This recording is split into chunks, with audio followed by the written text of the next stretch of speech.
God, you do so well. You are great. Your works are great. We thank you in this wonderful moment where we have heard you speak to us. You have spoken to us. You have told us that Jesus is the foundation of everything. Those who do not have Jesus do not have this life. Those who do not have Jesus do not have a future. Those who do not have him do not have hope. So we thank you for you have told us what we need to do through your servant in the name of Jesus. Amen. Amen. Thank you very much. Ndagira ngo nshimire umukozi w'Imana umaze kutuganiriza ijambo ry'Imana Dr. Bishop Emmanuel. We want to acknowledge and appreciate the man of God who just shared the word of God. Mu bihe bikomeye Zion yaciyemo. In the difficult times that Zion went through, yatubaye hafi cyane. He was very close to us. Mushumba Imana igumugisha. God bless you, man of God. Watubereye aho tutari turi. You were here where we were not able to be. Kandi Yesu muri we waragaragara. Yesu tubwiye ntabwo ari teori muri wewe twaramubonye muri iri torero. And the Jesus you just told us, we have seen him in your life and in the church. Wabaye hafi yacu. You were close to us. Hafi ya Zion Temple. You were close to Zion Temple. It was a blessing. And it is still a blessing. Can we clap for him? Thank you. Turashimira Imana ku bwa Bishop na Revera Mukwiza. We want to thank God for Bishop and Reverend Mukwiza. Bombi nabo kuba baraduteguriye hamwe n'itoro ryose ishengero iki giterane atari icyazayo ni gusa ahubwo ari ikigihugu. They prepared this crusade not just for Zion but for the whole nation. Kandi harimo no gushima cyane dushimira bashimira umukozi w'Imana wabashije bakamutumira wabanye natwe mu bihe bikomeye akabana natwe bakamutumira kandi akabatugejeje w'ijambo mukoze Bishop Imana bagire. Bishop, thank you for inviting the man of God and he has just ministered to us. Thank you very much. Amen. Amen. Munyemerere rero nsabe duhaguruke twese. Let me ask that we all stand.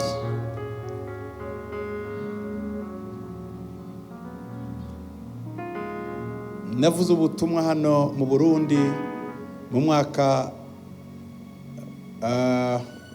w'igihumbi kimwe magana icyenda mirongo icyenda na gatandatu. I preached the gospel in this country in 1996.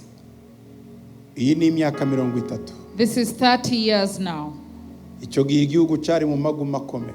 At the time the country was crossing a very difficult period. Icyo gihe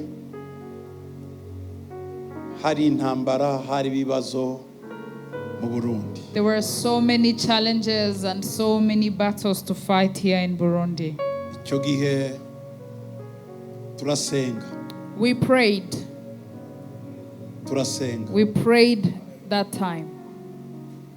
Icyo gihe nshiraho umugwi wo gusengera igihugu witwa Compagnie de Deborah. I started an intercessory group called Deborah's Company. Abadamu ndetse bafashijwemo n'abagabo kugira ngo twingingire igihugu tugisengere Imana ikibuke kandi gihumugisha. This was a group of women intercessors supported by men, and we decided to pray for this country, for God to bless this country. Twarasenze. We prayed. Nyuma y'igihe. After some time, haba amasezerano y'amahoro mu gihugu. There was a peace accord in this country. Turabishimira Imana. And we thank God for that.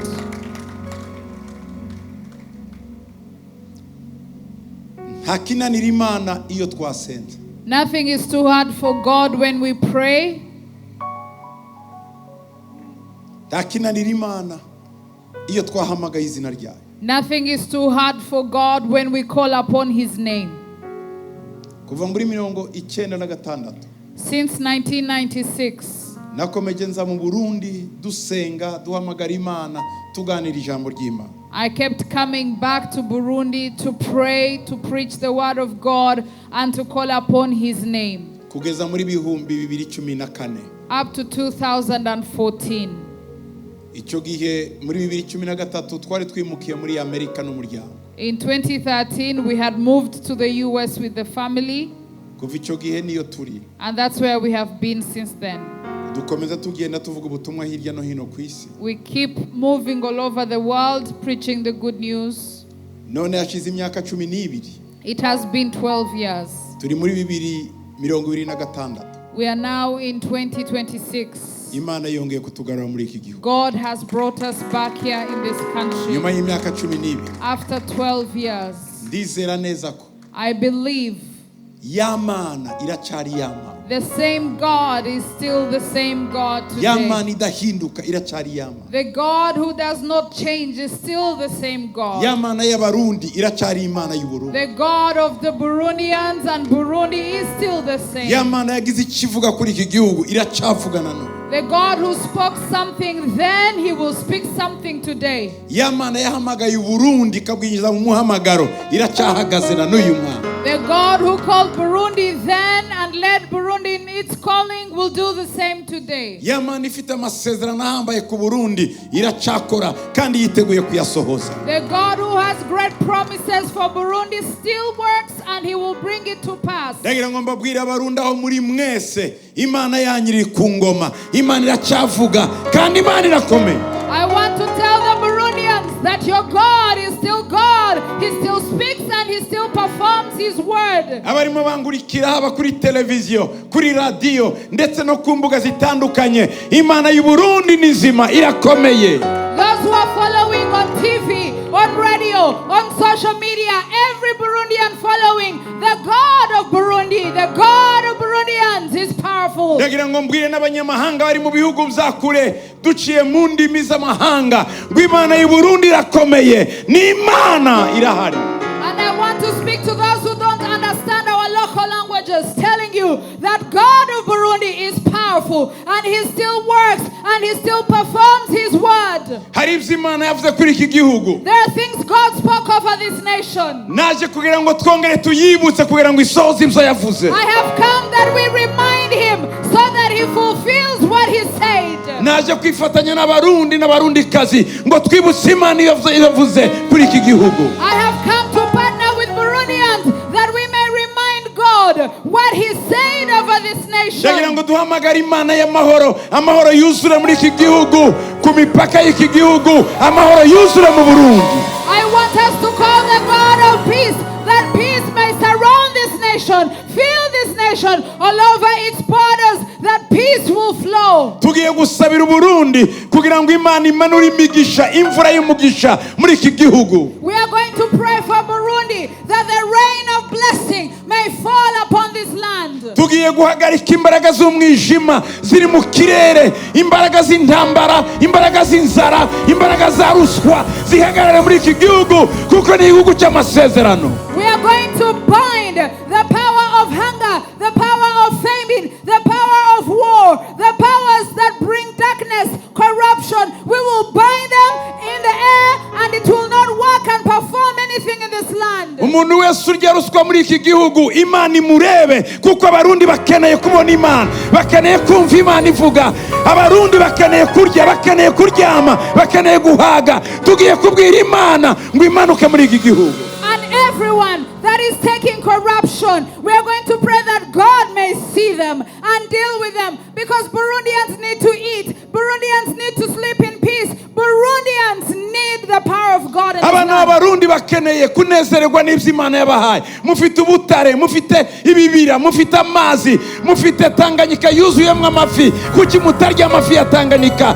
Turasaba Imana ngo ibikore muri iki gihugu. We are going to ask God that the children of this land will have access the resources in the land, in the water, in the forest, that they will enjoy the benefits of this land. Iki gihugu gifite udusumo twinshi amasararo kuko imutagira umuyaga nkuba mwinshi muri iki gihugu. Tugiye gusaba Imana ngo izane electricité, inganda zikore, habe transformation muri iki gihugu. We are going to pray for transformation in this land, that you may all have access to electricity and power, that you may have access to the benefits and the blessings that God has given this nation. Ubutunzi Burundi bufite buraruta Suisse inshuro zirenga 100, ariko Suisse bayeho neza kuruta Barundi. Ibyo Suisse ifite uyu munsi biva mu Burundi, niki gituma Barundi batabaho nk'Abasuisse. Tugiye gusaba Imana ngo yibuke iki gihugu. We are going to ask God to remember this country, because the wealth in this country is 100-fold the wealth in Switzerland. Why are the Burundians not enjoying the blessings that they have, yet the Swiss enjoy blessings from this land? Ndagira ngo mbabwire ko Burundi bukize kuruta Ubudage, bufite ubutaka, bufite ubutare, bufite ibintu byinshi Ubudage butagira. Ariko niki gituma Ubudage ari ubwa kabiri muri mwisi? Mwebwe Abarundi nimubeho neza. Tugiye guhamagara Imana, si Imana ya injustice, ni Imana ya justice. Ihaguruka irenganura Abarundi bave muri aka kaga n'agahinda. We are going to pray to the God of justice that he may rise and fight for Burundians, because Burundi is wealthier than Germany. Burundi has more resources than Germany, but Germany is the second in the world. Why shouldn't Burundians enjoy their blessings? Mwana w'umurundi ugomba kuba impunzi hanze, mufite igihugu gifite byose. Ndi mugomba kuba impunzi economique, mufite ibintu byinshi bya economy muri iki gihugu. Tugiye gusaba Imana ngo ikingure imiryango, tuboha abadayimoni buzuye muri iki kirere, batuma igihugu gira umunezero ngo cyishimire ibyacyo. No Burundian should live as a refugee, whether economic refugee or any other reason. You should be here enjoying your blessings. So we are going to bind every principality, every power in the realm against this nation that stops you from enjoying your blessings. Do you believe and we will pray and God will hear? We are going to call God and he will move. We have seen this God move. We have seen the God who fulfills the promises. We have seen him answer prayers. We are going to call him the God of Elijah on Mount Carmel. We are going to fight the spirits of Baal that have come in this land. We are going to break down the powers and principalities of homosexuality in this land. May the peace of God come. Let's raise our hands all of us in the name of Jesus. The God of power, the God of authority. Burundi belongs to you. Bujumbura belongs to you. Gitega belongs to you. All provinces belong to you. In the name of Jesus, we stop every demon in the realm of Burundi. Demons of war, we stop them. We speak peace. Peace upon Burundi, upon the land of Burundi, na Tanzania, Burundi and Tanzania, Burundi na Congo, Burundi and Congo, Burundi n'u Rwanda, Burundi and Rwanda. Turavuga amahoro. We speak peace. Burundi na Zambia, Burundi and Zambia. Turavuga amahoro. We speak peace. Amahoro ya Kristo. The peace of Christ. Let it come down. Turahagarika umwuka w'intambara. We stop the spirit of war. Amaraso y'Abarundi azongera kumeneka. The bloodshed of Burundians will be done here. Abarundi bagomba kuba mu mahoro. Burundians have to live in peace. Bakabana mu mahoro. And live together in peace. Bagasangira igihugu. And share the nation. Bagasangira umwami. And share the king. Bagasangira Imana. And share God. Bagasangira ubutaka. And share land. Mu izina rya Yesu. In the name of Jesus. Mu izina rya Yesu. In the name of Jesus. Turakubita mu kirere. We attack the spiritual realm. Every demon. Demon. Turagukubita. We attack you. Rekura. Release. Rekura. Release. Amahoro y'Uburundi. The peace of Burundi. Namanuke. Let it flow. Mu miryango y'Abarundi. In the families of Mu mazu Burundi. y'Abarundi. In the homes of Burundi. Mu mirimo y'Abarundi. In the jobs of Muri Burundi. parlema y'Abarundi. In the parliament of Muri Burundi. sena y'Abarundi. In the senate of Burundi. Muri executive y'Uburundi. In the executive of Uhereye Burundi. kuri perezida w'igihugu from the president of the nation n'abaminisitiri bose and all the ministers abakuru b'ingabo and the leaders of the abakuru army, b'umutekano the leaders of security, abapolisi the police, ba guverineri all the governors. turasabira bose We are praying for all amahoro of ava them. mu ijuru Peace from heaven. umutuzo wo mu ijuru Peace from heaven. numanuke Let it come muri iki down gihugu in this nation. turakubita We attack umwuka w'ubujura the spirit of stealing, ubwibyi of theft, ruswa of corruption. wa mwuka we You wa spirit, dayimoni we you demon, turakuboha we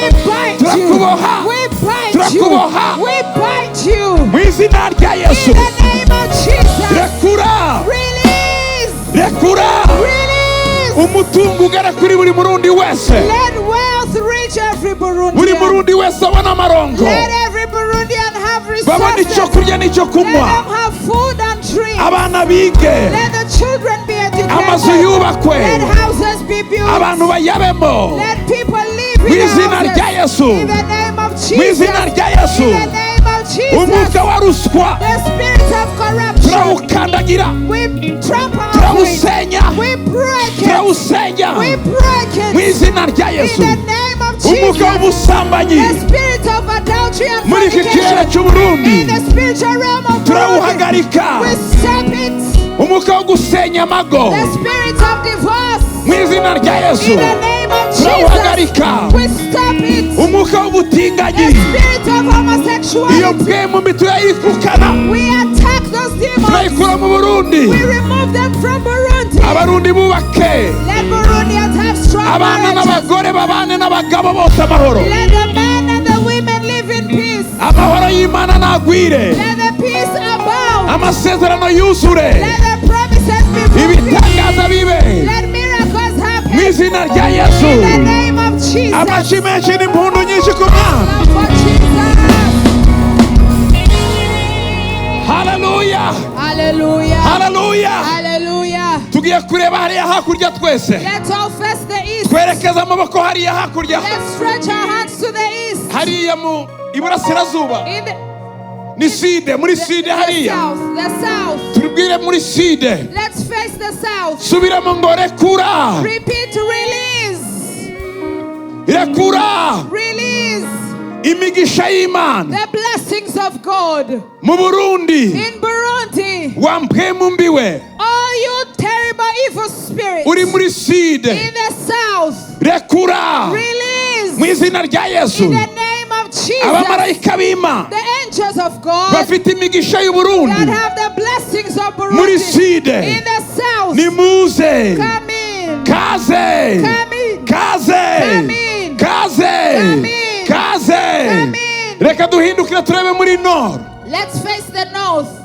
turebe muri nord Let's now face the north. vuga ngo mu izina rya yesu Repeat in the name of mu izina Jesus. rya yesu In the name of Jesus. amahoro It is peace. amahoro Peace muri nord in the north. naze Let it mu flow burundi in Burundi. wa mwuka we You spirit. wa mwuka we You spirit. rekura Release. amahoro Peace. aze mu burundi Let it come to Burundi. abamarayika b'imana Let the angels of God. abamarayika b'imana Let the angels of bazana God amahoro bring peace. nibayazane Let them bring peace. kaze Welcome. kaze Welcome. mu burundi In Burundi. mu burundi In Burundi. reka turebe inyuma yacu hari Let's face the back.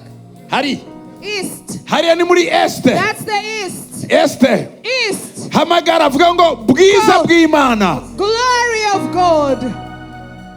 azafu nimufate za mikoro As I've come to the bwiza microphone. bw'imana Glory of God. cyubahiro cy'imana Honor of God. mahoro y'imana Peace of ari God. muri este In the east. ngwino Come. ngwino Come. ngwino Come. ngwino Come. ngwino Come. ngwino mu izina rya yesu In the name of Jesus. reka duhindukire turebe muri weste Let's now face the west.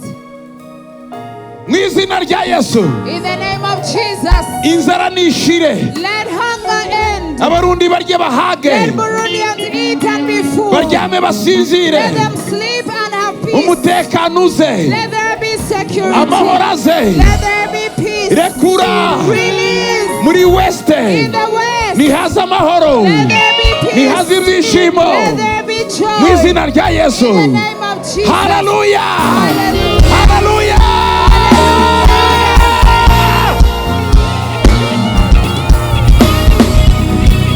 Hey! Hallelujah. Haleluya. Hallelujah.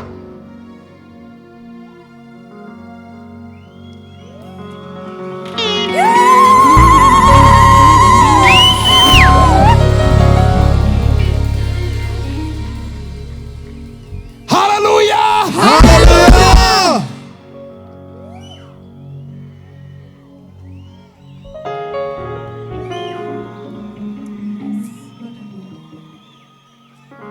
Ibyo Imana yavuze What God spoke, mubitegereze biraje. wait, it is coming.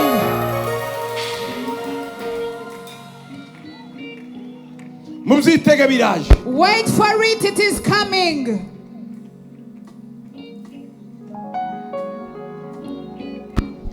Ni Imana isohoza amasezerano. He is the God who fulfills his promises. Ni Imana isohoza ibyo yavuze. He's the God who fulfills what he said. Jesus. Yes. Jesus. Yes. Icyubahiro ni icyawe mwana. The glory belongs to you alone, O God. Icyubahiro ni icyawe mwana. The glory belongs to you alone. Icyubahiro ni icyawe mwana. The glory belongs to you. Ikimuga cyari ku rusengero. There was a layman by the temple. Imyaka 40 ishize. After 40 years, Ubuzima bwarahindutse. his life changed. Ndagira ngo nkubwire ko na I want to tell you as well, ubuzima bwawe buhindutse your uyu mugoroba. life changes tonight.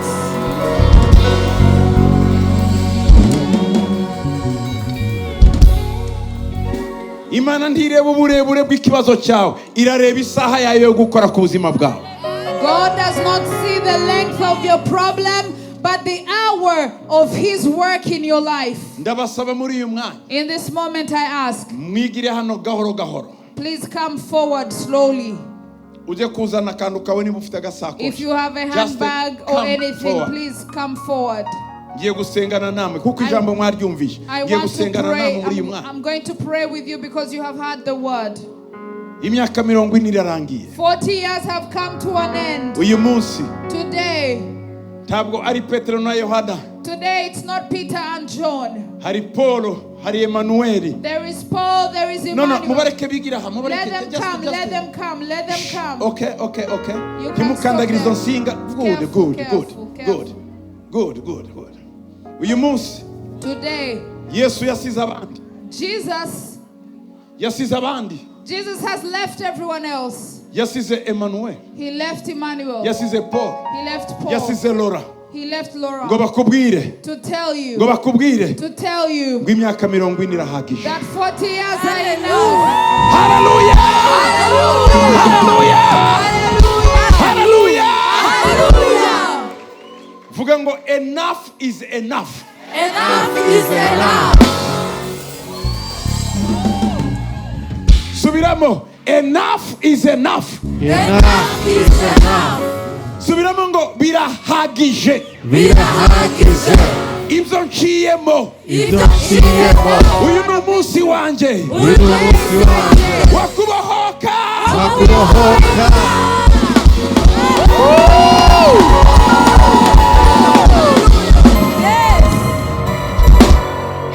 Hallelujah. Hallelujah. Amen. Amen.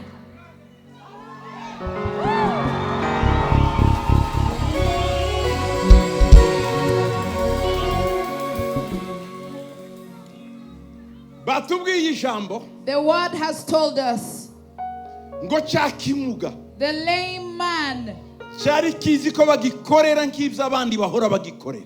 thought they would do for him like all the others always did. Wagiye mu bikorane byinshi. You have attended many crusades. Ndagira ngo ntiwibeshe ngo ibyo bagukoreye n'ibyo ukorerwa uyu munsi biratandukanye.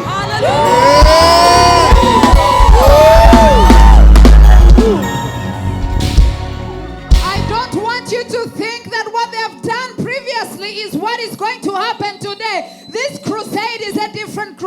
did, abonye Petero na Yohana when he saw Peter and John, yibwira ko bamuha ibyo abandi bamuhaga. he thought they would give him what the others gave him. Ntabwo bari bafite They did not have ibintu bishira uwo munsi, things that ended right bari there. bafite ibintu bizamubeshaho imyaka yose y'ubuzima bwe They had something that would make him live for the rest of his life n'ubugingo buzaza. and for eternity. Haleluya! Hallelujah! Haleluya!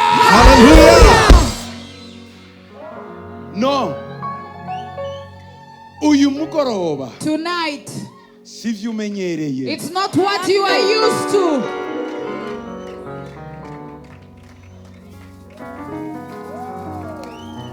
Uyu mugoroba si bya bintu umenyereye. Tonight, it is not what you're used to.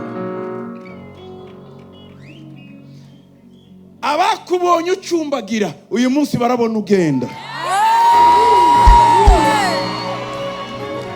Those who saw you limp will see you walk today. Abakubonye ejo basaba amafaranga ya loyer ejo ntuzongera kuyabasaba.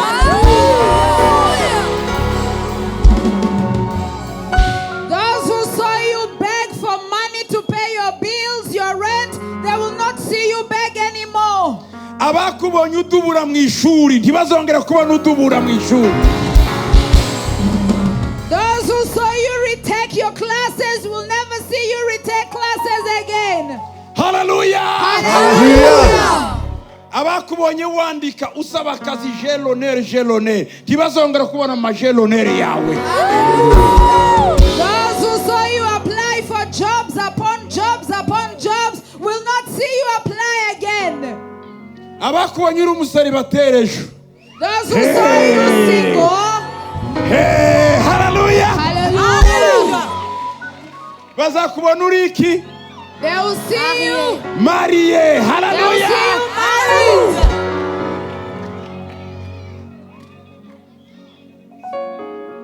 Abakubonye Those who saw you bavuga ngo nta bana agira. saying that you do not have children, Bagiye kukubona nawe ufite ikibondo mu nda Hallelujah. ejo ugihetse. Haleluya! they will see you pregnant. They will see you carry your baby. Uzi icyo bazabona mbere? Do you know what they will see first? Ni inda. They will see you pregnant. Nibongera kureba When they check you again, babone mu mugongo. they will see you carry your baby. Nibongera kureba When they check, babone murajyana ku they will ishuri. see you holding your Hallelujah. child to school. Hallelujah. Hey! Hallelujah.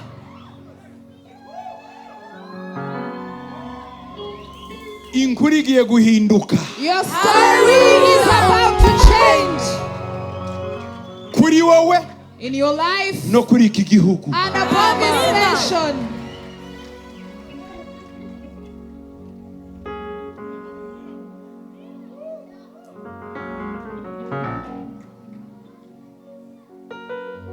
Bafite ikibazo abari bazi kuzaguma gutyo. Bafite ikibazo. Those who thought your life ends like that are about to be disappointed. Uribaza icyari cyabaye wa munsi. Do you ever think what happened that day? Famiye yari imaze kuruha kumujyana ku rusengero. His family was tired of carrying him always to the Uwo temple. munsi bari basiganye ngo ninde umujyana undi ndarushye. That day they had all argued who would take the lame man to the temple. And they Ariko uwo argued. munsi But that day babonye atashe. they saw him walk back home. Hallelujah. Hallelujah. Reka tuzamura amaboko yacu. Let's raise our hands.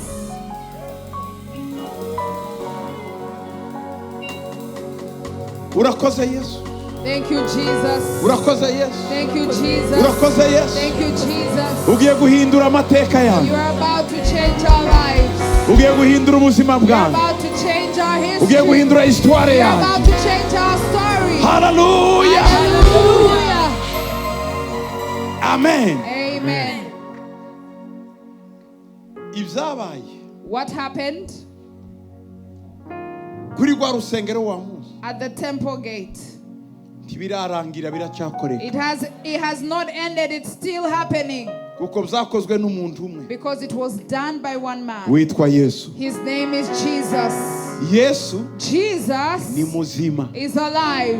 aracyakora. He's still working. Rwa rukundo yari afite cyagiye ntirurahinduka. The love he had then hasn't changed. Kagahinda yari afite kubona abarenganye aracyagafite. The pain he had for those facing injustice, he still has it. Rwa mutima yari afite wo gukiza abarwayi aracyawufite. The heart to heal the sick, he still has it. Ndagira ngo nkubwire, I want to niba tell you, ufite na mwene wanyu mujuti wawe urwaye utari hano, uhagarara, Yesu aramukoraho. if you have a relative who is sick, represent them now. Jesus will touch them. Utabyara umuhagararireho. Represent those who have no children. Abana babuze uko biga, uhagarara hadusenga Imana. Represent those who have children that can't go to school. Ushaka visa, uhagarara haturamusenge. Let's pray for those who want visas. Let's represent them. Ufite proje yanze gucamo, uhagarara turasenga. If you have a project that you see no way out, stand and we'll pray. Urabyizeye? Do you believe it? Urabyizeye? Do you believe it? Urabyizeye? Do you believe it? Hallelujah! Hallelujah!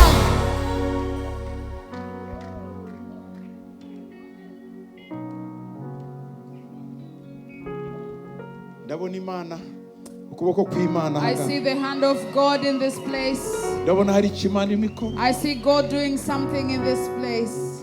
Imana kwirahembura ubuzima bwanyu. God is restoring your lives. Imana irakomeza. God is going to keep Irimo restoring. irakora. He's still working. He's still Irimo working. irakora mu buzima bwanyu. He's working in your lives. Ngiye gusenga muri uyu I'm mwaka. going to pray. Vuga ngo Mwami Yesu, Repeat, Lord Jesus, nyibuka remember me.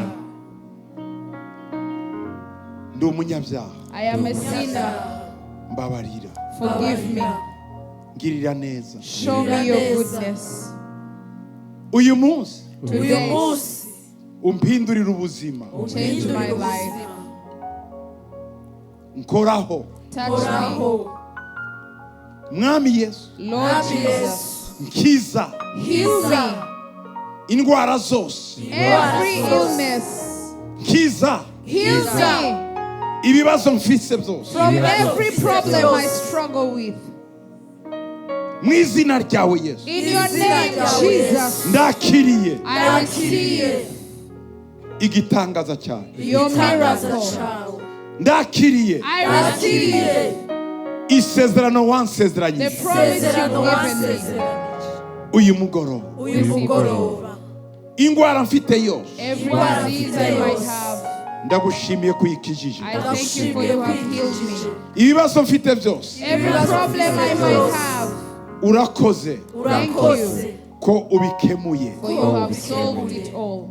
Uhereye none From today, sinzongera kuba wawundi. I'll never be the same again. Mbonye ukuboko kwawe, I have seen your hand. mbonye ibyiza byawe, I have seen the mbonye good imbaraga you zawe. do. I have seen your Mu power. izina ryawe Yesu. In your name, Jesus. Amen. Amen. Hallelujah.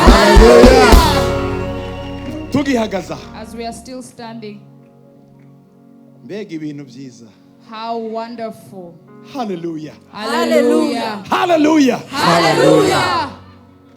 Tugihagaza. As we are still standing here,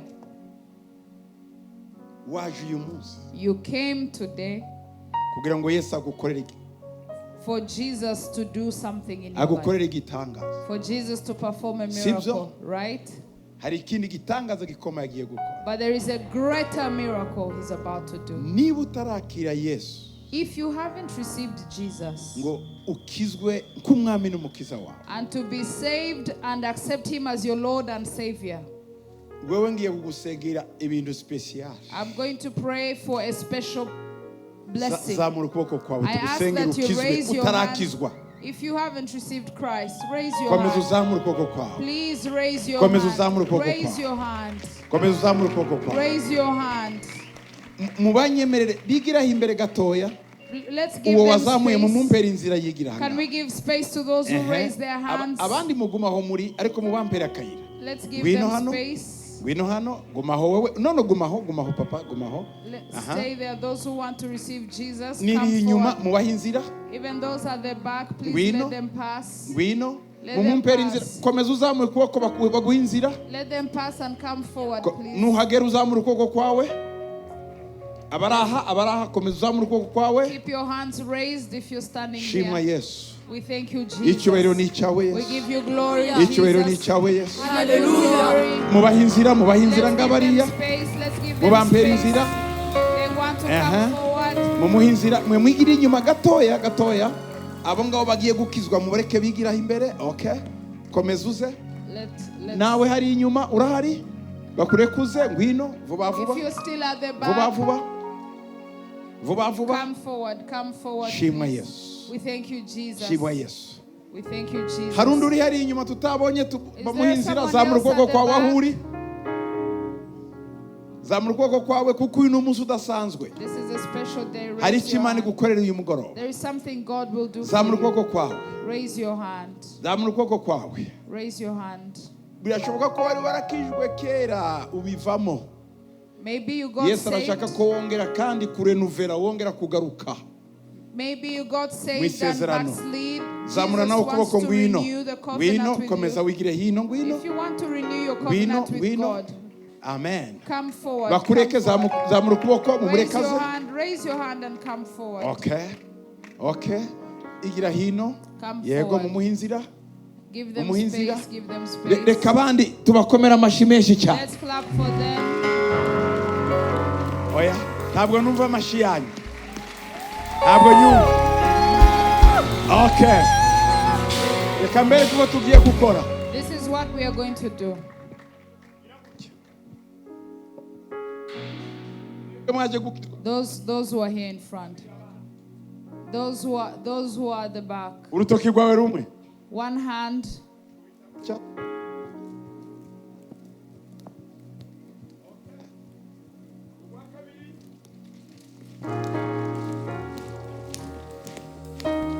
Rwa gatatu. Ane. Atanu.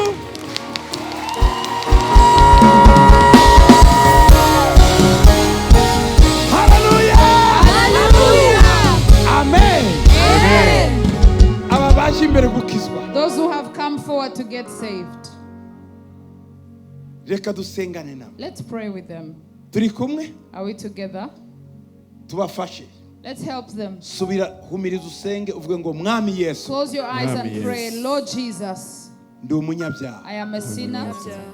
Numvishe ijambo ryawe. I have heard your word. Ndaje. I have come. Ndaje gukizwa. I have come to get saved. Kinguye umutima wanjye. I open my heart. Umbere umwami. Be my king. Umbere umukiza Be my savior. w'ubugingo bwawe. The savior of my life. Uhereye none From today, untegeke command my life. nzogukorera I will serve you iminsi yanjye yose all the days of my life. yo kubaho. All the days of my life. Urakoze Thank you kunkijije. for setting me free. Mbaye umwana I w'Imana. am a child of Mu God. izina rya Yesu. In the name of Jesus. Amen. Amen. Mugumaho ntimugiraho mujya. Remain standing there. Ngiye gusenga twese We hamwe. are going to pray together. Mwe mugumaho. You will remain here. Nindangiza gusengera. When I pray for the others, Hari abantu muza kubonana nabo bari he. ushers, Ndaza kubabwira ko hari abantu bari hari There are muza ushers. kubonana nabo kugira ngo mbashe gukomeza mbasengera sibyo. you will see the ushers at Murabaha the amazina pray for yanyu. you. You give them your names. Hanyuma ninsenga And when I pray, mbwira Imana izina ryawe. I will tell God your name. Izina ryawe. Your name. Ubu mumaze gusenga. Now that you've finished praying, Byavuye mu gitabo cy'urupfu byanditswe mu gitabo cy'ubugingo. your name has come from the book of death to the book of life. Ubu ngubu Right now, abapfumu abarozi bagushakishije ntibakubona. sorcerers, witches cannot locate your name Kuko izina ryawe because your name byanditswe mu gitabo cy'ubugingo. is in the book of life. Amen. Amen. Ikindi Another thing, ibyaha byawe byose byahanaguwe. all your sins are washed away. Ubu rero Now, Yesu agarutse ubu nyine If Jesus was to waba return, uwa mbere kugenda urasa neza you cyane would go to heaven right away. umutima wawe ni mwiza cyane Your heart is pure before him. rero turaza kugufasha uko uzakomeza ugira uwo mutima mwiza Yesu nagaruka nawe uzagenda We will help you so that as Jesus returns, you will go to be with him. ikindi kirimo kibuye umwanya Another thing that is happening right now, mu ijuru in heaven right hari now, konseri there is a concert kubera wowe wakije because you got saved. barimo barabyina They are dancing. hari konseri iteye ubwoba There is a big concert in heaven. gusa Imana hari ikintu igukorera But there is something God will do for you. iraza kuzana gatonyanga gatoya ka konseri ibyishimo byo mu ijuru igasuke mu mutima wawe God- wumve umunezero mwinshi cyane God will pour a drop of joy from heaven and you will feel joy in your heart. uranezerwa cyane You'll be happy. amen Amen. ntimugende Please do not go. nindangiza naba After praying for this, ndababwira mu gihari you will move to see the ushers. mwese muri aha All of you who are namwe murimo here munkurikira and you who are following online, ngiye kwemezanya namwe I am going to agree with you kw'ibyo twavugiye aha byose aha imbere so that all that we have spoken here, bigiye kuba mu buzima bwawe it shall come to pass in your life. Bibiliya iravuga ngo The Bible says, babiri cyangwa batatu where 2 or 3 nibemezanya mu mutima are gathered together and agree in heart, icyo basaba Imana iragikora what they will pray for, God will give it to icyo them. bavuga Imana iragikora What they will speak, God will do it. tugiye kwemezanya So we are going to agree. ntaba ari njyewe gusa It is not going to be Now me alone. ubyemere. Agree with me ibyo Imana igiye kugukorera what God will do in your life. okay reka tuzamura amaboko Let's now raise our hands. nisenga wowe uravuga ngo ndavyemeye When I pray, you say, I accept, I agree. Mana urakoze kumukijije God, I thank you for healing them. I agree. Mana urakoze kumukijije God, thank you for healing them. I agree. Mana ndagushima kumukorera ibitangaza God, I thank you for the miracles you've performed in their lives. I agree. Mana ndagushima kumuhinduriye ubuzima God, I thank you for you have changed their life. I agree. Mana ndagushima ko atazongera kuburara umuhaye icyo kurya God, I thank you that they will not spend the night without food. They have food. I agree. Mana ndagushima ko atazongera kubura amafaranga ya loyer God, I thank you for they will have money to pay their rent. I agree. Mana ndagushima ko umuhaye yiwe nzu God, I thank you for you've given them their own house. I agree. Mana ndagushima ko umuhaye na muhaye ya transporo umuhaye imodoka God, I thank you for you've given them means of transport. I agree. Mana ndagushima ko umuhaye minervale yo kwiga God, I thank you for you've given them tuition fees. I agree. Mana ndagushima ko umuhaye ubwenge ku ishuri God, I thank you for you've given them intelligence at school. I agree. Mana ndagushima ko umukirije abana barwaye God, I thank you for you have healed their sick children. I agree. Mana ndagushima ko umukirije abana banywa urumogi ndetse n'amatabi God, I thank you for you have healed the children who abuse drugs. I agree. Mana ndagushima ko umukijije ubusinzi mu buborerwa aretse inzoga God, I thank you for you have delivered them from drunkenness. I agree. Mana ndagushima ko umukuyeho umuvumo wose God, I thank you for you have removed every curse. I agree. Mana ndagushima ko umukuyeho imizimu y'iwabo yose yamuteraga God, I thank you for you have delivered them from ghosts in their families. I agree. ndagushima ko umukuyeho karande zose mu izina rya Yesu God, I thank you for you have delivered them from generational curses. I agree. Mana ndagushima ko umuhinduriye amateka uyu mugoroba God, I thank you for you have changed their life history. I agree. Mana ndagushima ko atazongera kuba wa wundi ahindutse burundu God, I thank you for they'll never be the same again. I agree. Mana ndagushima ko ubuzima bwe bubaye bwiza cyane God, I thank you for their life has become very good. I agree. Mana ndagushima ko umukinguriye imiryango yari yarakinzwe yose God, I thank you for you have opened all closed doors. I agree. Mana ndagushima ko umuhaye visa agize igihe asaba God, I thank you for you giving them a visa they've been asking for. I agree. Mana ndagushima ko umuhaye umugabo umuhaye umugore bagiye kubakana God, I thank you for you have given them a life. I agree. Mana ndagushima ko umuhaye abana muri uru rugo rusha. God, I thank you for giving them children in this family. I agree. Mana ndagushima ko batabyara ubahaye ibibondo barabyaye. God, I thank you for those who have no children. You've given them children. I agree. Mana ndagushima ko bafite ubwoba bwose ubukuye mu bahaye amahoro muri uyu mwanya.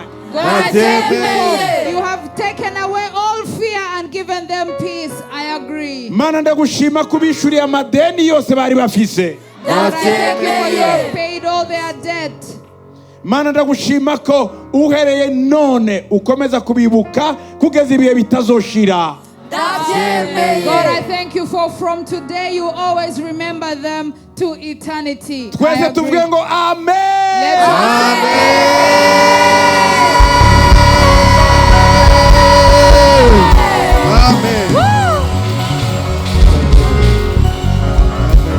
Hallelujah. Hallelujah. Hallelujah. Hallelujah. Hallelujah. Hallelujah. Amen. Amen.